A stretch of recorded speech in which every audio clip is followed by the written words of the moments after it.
जय हिंद साथियों, आवेश अकेडमी के न्यू वीडियो लेक्चर में स्वागत है। इस वीडियो लेक्चर में हम महत्तम समापवर्तक और लघुत्तम समापवर्तक पे आधारित क्वेश्चंस को देखेंगे। इसके पहले वीडियो लेक्चर में हमने इसका थ्योरी वाला पार्ट कर चुके हैं। तो अगर आप उस वीडियो को नहीं देखे हैं तो उसका लिंक हम डिस्क्रिप्शन में दे देंगे, आप वहाँ से जाके देख सकते हैं। तो चलिए सीधा क्वेश्चन पे चलते हैं।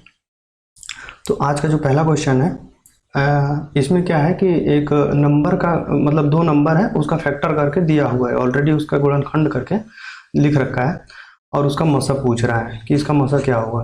ठीक है, तो ऐसे क्वेश्चन को हम क्या करते हैं कि पहले तो इनमें हम कॉमन पार्ट को ढूंढते हैं, जो भी कॉमन पार्ट निकल के आता है उसके हम मिनिमम पावर का वैल्यू को उठाते हैं। ठीक है, तो इसमें क्या है कि 2⁻3 यहाँ पे 2 है और दूसरे वाले पार्ट में देखा जाए तो यहाँ भी 2 है। ठीक है, तो इनमें से अब 2 में जिसका मिनिमम पावर होगा, मसा निकालने के केस में ऐसा होता है, अगर लसा निकालना होता है तो वहाँ पे मैक्सिमम पावर देखते हैं, लेकिन यहाँ पे क्या है कि मसा निकाल रहे हैं तो यहाँ पे हम मिनिमम पावर देखेंगे।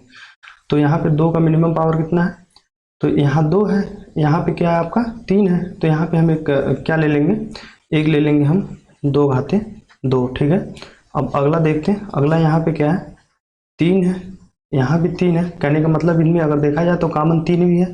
ठीक है, तो अब इसमें जो मिनिमम पावर की यहाँ पे तो पावर सेम ही है, तो किसी एक को लिख लेते हैं, तो 3⁻2। और अगला कॉमन पार्ट देखें तो इसमें 5 भी कॉमन है। ठीक है, तो गुणे 5, अब मिनिमम पावर 1, यहाँ पे मिनिमम पावर 4, तो यहाँ पे मिनिमम पावर 1 है तो यहाँ पे हम 1 ले लेंगे। ठीक है, अब बाकी अगले पार्ट में देखा जाए 7 है तो इसमें 7 नहीं है, यहाँ 11 है तो यहाँ 11 नहीं है, तो ठीक है, इस चीज़ को हम छोड़ देंगे। अब इसी चीज़ का हम गुणा करेंगे तो जो मान निकल के आएगा वही इसका आंसर होगा। ठीक है, तो यहाँ से ये हो जाएगा आपका 4 और इसका गुणा कर दें तो यहाँ से इसका मान हो जाएगा आपका 9 और यहाँ से ये आपका 5। ठीक है, तो अब इस चीज़ का हम अगर गुणा करते हैं तो 5 चौका 20 और 9 इतना 180 हो जाएगा। ठीक है, तो इसका जो सही आंसर है, फर्स्ट क्वेश्चन का जो सही आंसर है वो आपका है ऑप्शन नंबर ए, 180। ठीक है, अगले क्वेश्चन को देखते हैं। इस क्वेश्चन में क्या कह रहा है, इस क्वेश्चन में कह रहा है कि दो संख्याओं में जो दो संख्याएं हैं उनका अनुपात क्या दिया हुआ है, 11 संबंधी 7 का अनुपात है। ठीक है, और उनका मौसा कितना है, 8 है, तो वे संख्याएं होंगी। ठीक है, तो इस चीज़ को पहले हम समझ लेते हैं कि अगर जैसे मौसा दिया हुआ है, संख्याओं का अनुपात दिया हुआ, तो उन संख्याओं का हम वह संख्याएं हम कैसे फाइंड आउट करेंगे। जैसे अगर हम मान लेते हैं कि हमारे पास 2 नंबर हैं, एक नंबर आपका है कितना 45 है। ठीक है, और आपका दूसरा नंबर है आपका 50 है।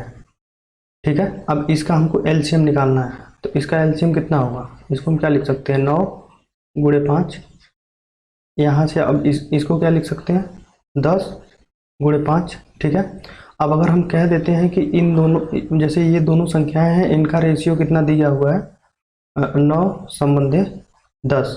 ठीक है, और उसका मौसा कितना है, मौसा अगर देखा जाए जैसे एचसीएफ कितना है, एचसीएफ तो वो कितना है 5 है। तो कहने का मतलब अगर यहाँ से इस संख्या का एचसीएफ निकाला जाए तो इसका एचसीएफ क्या निकल के आ गया 5 है। तो कहने का मतलब अगर किसी संख्या का अनुपात दिया हुआ है, दो संख्याओं का अनुपात दिया हुआ है और एचसीएफ दिया हुआ है, तो हम डायरेक्ट उन संख्या के अनुपात में उस एचसीएफ का मल्टीप्लाई कर देंगे तो वो संख्या का मान निकल के आ जाएगा, दोनों संख्याएं निकल के आएंगी। यहाँ पे एक संख्या 11 है मान लेते हैं और दूसरी संख्या 7 है। ठीक है, अब इसी में इसमें 8 से इसमें गुणा कर देंगे और 8 से इसमें गुणा कर देंगे तो दोनों संख्याएं हमको मिल जाएंगी। ठीक है, तो इसमें अगर हम 8 से गुणा करते हैं तो हमको क्या मिलता है 88 मिलेगा, और यहाँ से 7 से गुणा करेंगे तो हमको क्या मिलेगा 56 मिलेगा। ठीक है, तो इसका जो सही आंसर है आपका है फर्स्ट ऑप्शन ही सही है। ठीक है, तो ऑप्शन नंबर ए, बस इसमें कुछ करना नहीं है, अगर संख्याओं का अनुपात दिया है, मसा दिया है, तो सीधे बस उस जो मसा दिया हुआ है उसमें हम अनुपात में गुणा कर देते हैं बारी बारी से, तो दोनों संख्याओं का मान निकल जाता है। ठीक है, नेक्स्ट क्वेश्चन को देखते हैं। अगले क्वेश्चन में क्या कह रहा है, अब इसमें कह रहा है कि कोई संख्या है, जैसे दो संख्या दिया हुआ है 28 और 32 का लसा पूछ रहा है और मौसा किस अनुपात में होगा। ठीक है, तो पहले हम निकाल लेते हैं कि संख्याओं का लसा क्या है और मौसा क्या है। तो ये आपकी इसका गुणनखंड अगर देखा जाए तो कितना हो जाएगा 2 × 2 और गुणे 7, 7 चौका 28, और यहाँ से अगर ये 32 है तो इसको अगर लिखा जाए तो कितनी बार लिखा जाएगा 2⁻5।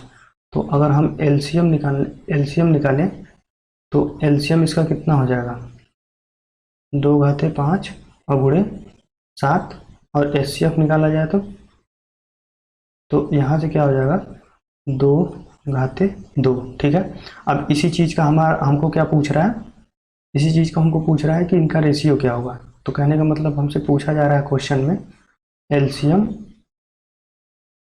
बटे एचसीएफ कितना होगा। तो एलसीएम कितना है, 2 घाते 5 गुणे 7 है। ठीक है। एचसीएफ देखा जाए तो कितना है, 2 घाते 2।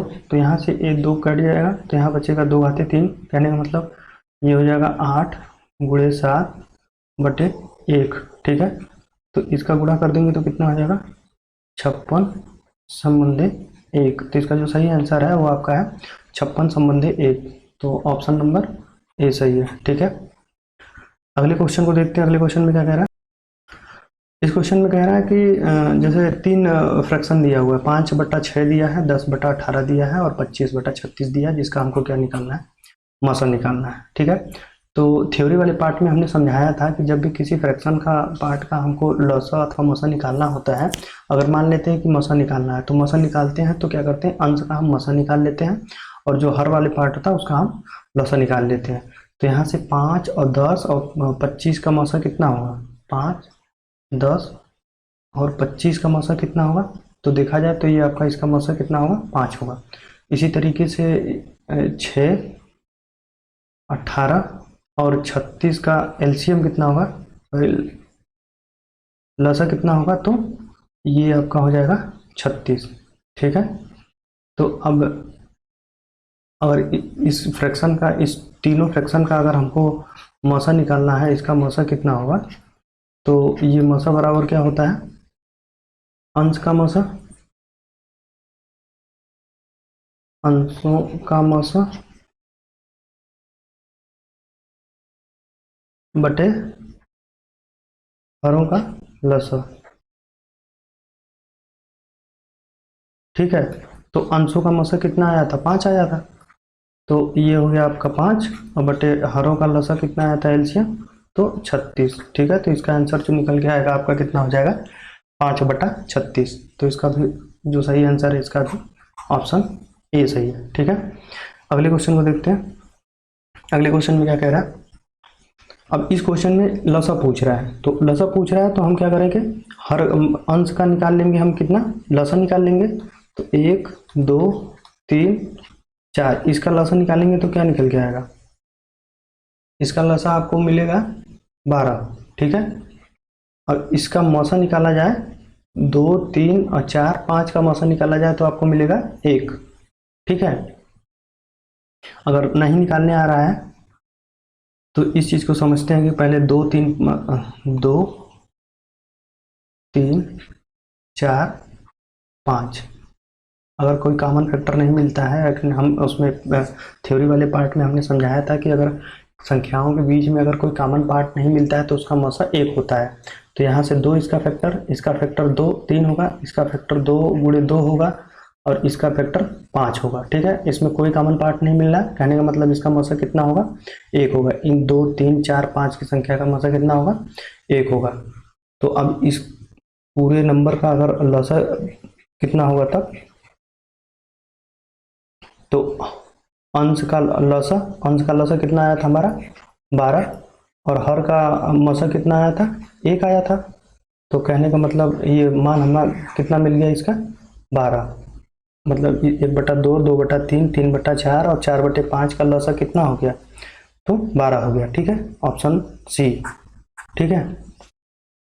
अगले क्वेश्चन को देखते हैं। इस क्वेश्चन में क्या कह रहा है कि 1056 है और 1584 उसके बाद दिया है 2178 का मौसा क्या होगा। तो ठीक है, हम इसका मौसा निकालते हैं, भाग विधि से निकालते हैं। तो इनमें से हम पहले किसी दो संख्या को ले लेते हैं। तो 1056 को हम ले लेते हैं, मान लेते हैं, और एक दूसरी संख्या जो सेकंड नंबर की है तो 1584। ठीक है। अब इसमें हम इसका डिवाइड करेंगे, तो डिवाइड करेंगे तो 1 बार जाएगा, तो यहाँ से हो जाएगा आपका 56, यहाँ से 14 में से 6 जाएगा तो आपका बचेगा 8, यहाँ आपका 2, यहाँ से आपका हो जाएगा 428। अब ये जो मान निकल के जो ये शेषफल आया है, अब इसी भाजक में हमसे इसको हम इसमें डिवाइड कर देंगे, 428 से, ठीक है। तो अब यहाँ जब हम डिवाइड करेंगे तो कितनी बार जाएगा ये देखते हैं। सॉरी, यहाँ पे 5 होगा, यहाँ पे आपका 5 आएगा, ठीक है। ये 4 नहीं होगा, यहाँ पे तो कैरी उसमें बचा ही नहीं था। तो 1 मिनट, यहाँ पे आपका हो जाएगा 5। तो अब इसमें हम जब डिवाइड करेंगे तो कितनी बार जाएगा, 2 बार। 2 बार तो ये 28 56 हो जाएगा, ये हो जाएगा आपका 5 दूना के 10। तो ये यहाँ से कैंसिल आउट हो जाएगा पूरा। अब इस 528 का हम 2178 में भाग देंगे। 528 से हम किस में भाग देंगे, अगली संख्या जो है हमारे पास 2178, इसमें भाग देंगे। तो कितनी बार जाएगा ये देखा जाए तो ये यहाँ से आपका 4 बार जाएगा, ठीक है। तो 4 बार जब इसमें जाएगा तो इसमें गुणा करने पे कितना मान आएगा, आपका आएगा 2112, ठीक है।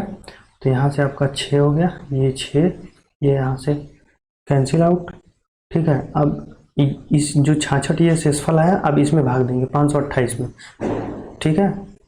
तो 528, तो ये कितनी बार जाएगा यहाँ से, तो इसका अगर गुणा करें तो 8 बार जाएगा।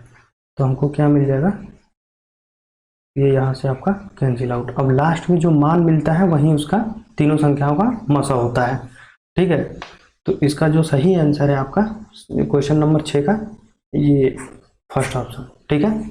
इसमें करना क्या होता है, जैसे कितनी भी संख्याएं दी होंगी, ठीक है, हम एक एक करके, तो इसमें पहले 2 को ले लेते हैं, 2 से भाग देंगे, जो शेषफल आता है उसमें भाजक में, जैसे यहाँ पे जो ये शेषफल बचा है इसमें हम क्या करते हैं, जो भाजक बचता है उसमें भाग देते हैं। वो भाग देने के बाद अगर कोई शेषफल बचता है तो ठीक है, नहीं तो यहाँ से उस जो संख्या बचती है जिससे हमने भाग दिया होता है वो अगली संख्या में उसमें भाग देंगे, ठीक है। बाकी शेषफल बचता है तो फिर वही प्रोसेस बार बार रिपीट करते हैं, और अंत तक जब तक कि यहाँ से इसका रिमाइंडर 0 ना हो जाए तब तक हम भाग देते हैं, ठीक है।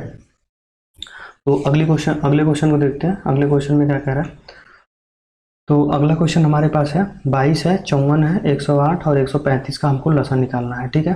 तो इसका लसन निकालने के लिए हम क्या करेंगे, तो एक तो तरीका है कि भाग विधि लगा लेते हैं और दूसरा तरीका है कि गुणनखंड विधि लगा लेते हैं, ठीक है। तो हम यहाँ पे क्या करेंगे, हम इसका गुणनखंड विधि से निकालते हैं। तो ये 22 है, 22 को हम क्या लिख सकते हैं, 2 गुणे 11 लिख सकते हैं, ठीक है। तो 2 गुणे 11 लिख दिया हमने। यहाँ से ये आपका हो गया 54। अब 54 का अगर हम फैक्टर करें तो इसको हम क्या लिख सकते हैं, 2 गुणे 3 घाते 3, तो 27 और दूना के 54, ठीक है। इसी तरीके से अगला है आपका 108। अब इसका अगर हम फैक्टर करते हैं तो हमें क्या मिलता है, 2 और गुणे 3 घाते 3, ठीक है। अगला हमारे पास अगला कौन सा नंबर है, अगले नंबर की बात करें तो 135 है। इसका गुणनखंड करते हैं तो हमको क्या मिलता है, 3 घाते 3 और गुणे 5। अब हमको इसका लसन निकालना है, तो हमने ये फैक्टर कर लिया है, ठीक है। फैक्टर करने के बाद हम देखते हैं कि इनमें से कॉमन पार्ट नहीं देखना होता है, इसमें बस हम हर जो प्राइम नंबर्स जो होते हैं उनके मैक्सिमम पावर को देखते हैं। तो यहाँ पे अगर 2 की बात करें तो 2 का मैक्सिमम पावर कितना है, तो 2 का मैक्सिमम पावर 2 है, तो उस वाले नंबर को हम लिख लेंगे। इसी तरीके से 3 की बात करें तो 3 का मैक्सिमम पावर 3 ही है, तो इसको हम लिख लेंगे। यहाँ से अगर 5 देखें तो 5 एक बार ही आया हुआ है तो एक बार लिख लेते हैं, बाकी 11 एक बार आया हुआ है तो हम क्या करेंगे, 11 को लिख लेते हैं। इसमें मसा ये तो है नहीं, लसा है, तो इसमें सब नंबर सारे प्राइम नंबर लिखे जाते हैं। लेकिन अगर देखा जाए मसा की बात करें तो वहाँ पे कॉमन वाले प्राइम नंबर को लिखते हैं, उसका मिनिमम पावर देते हैं, जैसा कि हमने पहले क्वेश्चन में हम इसको बताए हैं, ठीक है। अब इस चीज़ का हम अगर गुणा करते हैं तो गुणा करने पे कितना आता है हमारा, टोटल गुणा करने पे आता है आपका 5940। आप इसको गुणा करके देख लीजिएगा, 5940, ठीक है। तो इसका जो सही आंसर है वो आपका है ऑप्शन नंबर ए, ठीक है। अगले क्वेश्चन को देखो। अगले क्वेश्चन में कह रहा है कि 14 तथा 16 के लसा और मसा का गुणनफल क्या होगा। तो अब हम यहाँ पे 14 का फैक्टर पहले कर लेते हैं, तो इसको लिखेंगे 2 गुणे 7। इसी तरीके से 16 है, 16 का अगर फैक्टर करते हैं तो ये हो जाएगा 2 घाते 4, ठीक है। तो इसका अगर हम लसा की बात करें तो लसा क्या होगा, लसा तो सभी प्राइम नंबर लेते हैं, मैक्सिमम पावर लेते हैं, तो 2 घाते 4 और गुणे 7, ठीक है। इसी तरीके से अगर बात करते हैं मसा की, तो मसा में कॉमन प्राइम नंबर लेते हैं और जिसका पावर कम होना चाहिए, तो यहाँ पे 2 कॉमन है और जिसका पावर कितना है, 1 है, ठीक है। अब इसका गुणनफल पूछ रहा है, तो कहने का मतलब कि लसा और गुणे मसा करेंगे यहाँ पे, तो क्या मिलेगा हमको, 2 मिलेगा गुणे 2 घाते 4 और गुणे 7। अब इस चीज़ का हमें गुणा करेंगे, तो गुणा करने पे जो मान निकल के आएगा वही इसका आंसर होगा, ठीक है। तो यहाँ पे गुणा करने पे इसको क्या, हमको क्या मिलता है, 224, ठीक है। ये हो गया मसा, ये आपका हो गया लसा, इसका हमें गुणा करना था, इसमें क्वेश्चन में यही बोल रहा है, ठीक है। तो इसका जो सही आंसर है वो आपका है ऑप्शन सी, ठीक है। नेक्स्ट क्वेश्चन को देखते हैं। अगले क्वेश्चन में क्या कह रहा है कि यदि एक प्राकृतिक संख्या है ए, तो ए तथा ए का मसा होगा, तो इनका मसा होगा। अगर तो कोई भी अगर नंबर दिया हुआ है, जैसे एक्स वाई, अगर इसका हमें मसा निकालना है तो इसका मसा हम कैसे निकालेंगे। तो यहाँ पे अगर एक नंबर दिया हुआ ए दिया है, दूसरा नंबर आपका दिया है a+1, तो इसमें से मसा पूछ रहा है। अब मसा पूछ रहा है तो कहने का मतलब इन दोनों में कोई कॉमन फैक्टर मिल नहीं रहा है, कोई कॉमन फैक्टर नहीं है। तो जब दो संख्याओं के बीच में, दो या दो से अधिक संख्याओं के बीच में अगर कोई कॉमन फैक्टर नहीं मिलता है तो उसका मसा कितना होता है, 1 होता है। तो यहाँ सॉरी ऑप्शन ए छूट गया है, तो यहाँ पे इसका जो ऑप्शन सही होगा वो ऑप्शन डी सही होगा। अगर यहीं पे लसा पूछ लेता तो जब कॉमन फैक्टर कुछ नहीं होता है तो दोनों को हम सीधा गुणा करके लिख लेते हैं, तो a × a+1 हो जाता। तो लसा पूछता तो ऑप्शन बी सही होता, लेकिन मसा पूछा है, इस वजह से ऑप्शन इसका डी सही है, ठीक है। अगले क्वेश्चन को देखते हैं। इसमें क्या कह रहा है, इस क्वेश्चन में कह रहा है कि जैसे 7200 है, 1050 है और 2100 का मौसा क्या होगा, ठीक है। इसमें से इसका मौसा पूछ रहा है, तो हम इसको भाग विधि से लगाएंगे या फिर गुणनखंड विधि, किसी भी मेथड से हम लगा सकते हैं इसको। तो हम यहाँ पे इसका यूज करते हैं, तो भाग विधि से यूज करते हैं, ठीक है। यहाँ पे इसको एक चीज़ यहाँ पे छूट गया है, ये 10,500 है, ठीक है। ये यहाँ पे 1050 नहीं है, ठीक है। तो पहले हम 2 नंबर उठा लेंगे, 2 नंबर हमने ले लिया, ठीक है। यहाँ से इसको हम इसमें भाग देंगे तो यहाँ पे कितनी बार जाएगा, ये देखा जाए तो यहाँ पे एक ही बार जा रहा है, तो ठीक है। एक बार गया तो यहाँ से डबल 0 बच गया, यहाँ से 3 बचा है, यहाँ से भी 3 बचेगा, ठीक है। अब इसी चीज़ को हम आगे लाएंगे, या आगे इसको लिख लिया हमने। अब यहाँ से अगर भाग देंगे तो कितनी बार जाएगा, 2 बार जाएगा, तो यहाँ से हो जाएगा आपका 6600, यहाँ से दोनों 0 बचेगा, यहाँ से 6 बचेगा, ये आपका बचेगा 600। अब इस 600 का 600 से 3300 में भाग देंगे, वहीं संख्या आगे उतारने की जगह नहीं था, इस वजह से हमने इसको यहाँ लिख लिया। इस चीज़ को आगे यहाँ पे ऐसे उतारना है, ठीक है। तो यहाँ से जब हम इसमें भाग देंगे तो कितनी बार जाएगा, 5 बार जाएगा। तो 5 बार जाएगा तो कितना हो जाएगा आपका 3000। अब 3000 तो ये डबल 0 और बाकी ये 3। अब 600 को आगे लाके इसमें हम जब डिवाइड करेंगे तो ये 2 बार जाएगा, तो ये तो हो गया। अब यहाँ से रिमाइंडर कितना मिल गया हमको, 0 मिल गया, ठीक है। अब तब जब 0 मिल गया तो हम अगली संख्या में 300 से भाग लेंगे, तो 300, बाकी अगली संख्या क्या है हमारे पास, 2100 है। तो 2100 से जब हम इसमें भाग देंगे तो कितनी बार जाएगा, ये 7 बार जाएगा। तो ये आपका डबल 0 और ये हो जाएगा यहाँ से, तो यहाँ से रिमाइंडर क्या मिल गया आपको, 0 मिल गया, ठीक है। या इसको क्या कट कर दें, तो यहाँ से अगर मसा की बात करें तो मसा हमको कितना मिल गया, 300। तो इसका जो सही आंसर है वो आपका है ऑप्शन डी। 300 कहीं दिया नहीं है, तो इस वजह से इसका ऑप्शन कौन सा सही होगा, डी सही होगा, ठीक है। अगले क्वेश्चन को देखते हैं। अगले क्वेश्चन में क्या कह रहा है, अगले क्वेश्चन में कह रहा है कि हमारे पास कोई तीन संख्याएं दी हुई हैं, 2 घाते -7, 2 घाते -4 और तथा 2 घाते -9 का लॉसा। सिंपल है, क्वेश्चन में बस माइनस दिया हुआ है। जैसे अगर ऐसी कोई संख्या है, अब इसको पहले हम पॉजिटिव देख लेते हैं। जैसे अगर मान लो यहीं पे दिया होता 2 घाते 7, 2 घाते 4 और तथा दिया होता 2 घाते 9, तो सिंपली हम निकाल लेते। अब इसमें से अगर किसी लसा पूछता तो हम जिसका पावर सबसे ज़्यादा होता उसको लिख लेते। तो इस केस में इसका लसा क्या होगा, इस केस में इसका लसा होगा 2 घाते पावर 9, सही है। तो यहाँ से इसका 2 घाते 9 वाला सही हो जाएगा, लेकिन एक्चुअल में यहाँ पे माइनस दिया हुआ है इस क्वेश्चन में, ठीक है। तो इसका इसमें मैक्सिमम पावर किसका है, तो यहाँ पे देखा जाए तो मैक्सिमम पावर 2⁻⁻⁴ का है, तो इसका लसा कितना होगा, तो इसका लसा होगा आपका, इस क्वेश्चन का जो आंसर सही है 2⁻⁻⁴, जो कि ऑप्शन में नहीं दिया हुआ है, तो ऑप्शन डी सही है। ठीक है, अब अगले क्वेश्चन को देखते हैं। अब इस क्वेश्चन में आपका दिया हुआ है कि 11 है और 11.11 है, और फिर उसके बाद 0.11 दिया है, फिर 0.011 दिया है का मसा पूछ रहा है। ठीक है, तो इस पे थ्योरी वाले पार्ट में एक तथ्य पे ये पॉइंट है जिसमें इसको दशमलव छोड़ के हम अपने हिसाब से लगा लेते हैं, बाकी दशमलव जिस पॉइंट पे होता है उसको हम लगा लेते हैं।